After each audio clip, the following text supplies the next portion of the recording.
At Wagga Christian College, we do utilise our outdoor learning environments a lot, particularly because we're trying to cater for the diverse learners. So moving away from the traditional form of teaching where in the classroom children are required to sit at a desk and write answers, we love allowing children the opportunity to go outside, explore, investigate as part of their learning journeys.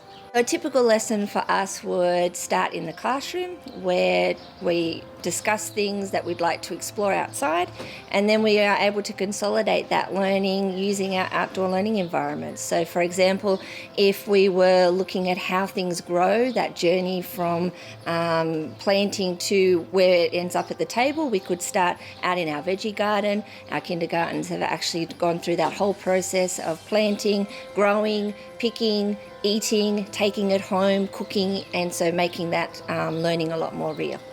Well, the outdoor learning for both middle school and senior school is where the classes are sometimes starting off inside and then they do go outside, sometimes to do surveys, sometimes to be able to then just to enjoy the outside for a bit of a break for these teenagers. We also have a lot of agriculture happening, and also some of those practical subjects will go outside to finish off some items such as painting or staining. Fortunately here at the Christian College, in being able to manage technology in our outside areas, is that a lot of our things are actually mobile now. So even our interactive whiteboards are all mobile. We can take them, move them around to different areas of the school. We're also able to use sound because it's all mobile. But often it's just about clipboards and paper, and that's what the kids love to do in documenting what they're learning outside. What I've found happens is that sometimes the kids who are stuck inside all day will get so frustrated and they just need to go outside. So we find that practical education is important, and the ability to get those kids out to agriculture or get them out to be able to just look after the sheep or look after some of the younger kids is important as well.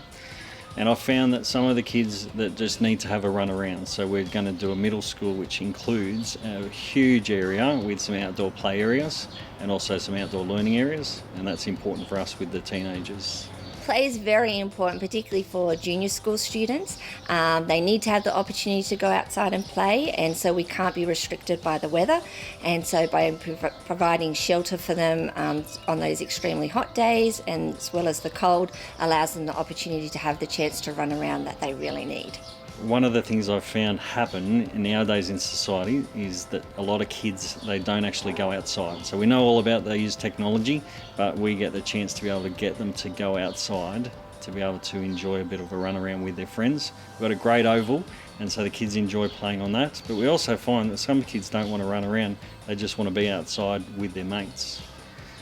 Go and explore the world. Come back and tell us what you found, whether it's counting how many bugs they've found or looking at different types of animals.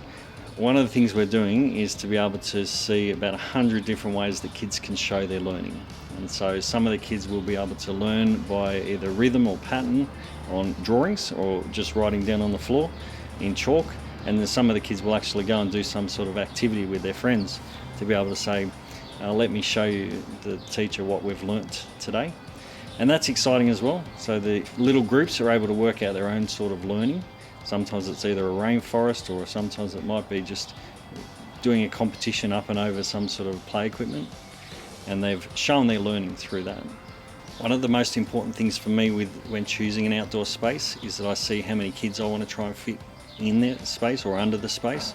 But typically, like the one behind us, is that I know that for me it provides enough shade for a small class and also a lot of space for just one or two kids to sit around in their small groups. One of the challenges of Wagga Wagga is that we do have extreme weather, and so it can be quite cold or it can be quite hot. The outdoor learning environments and the shade that it offers does provide more opportunities, and we're able to utilise it for longer periods of time because we do have that shade available.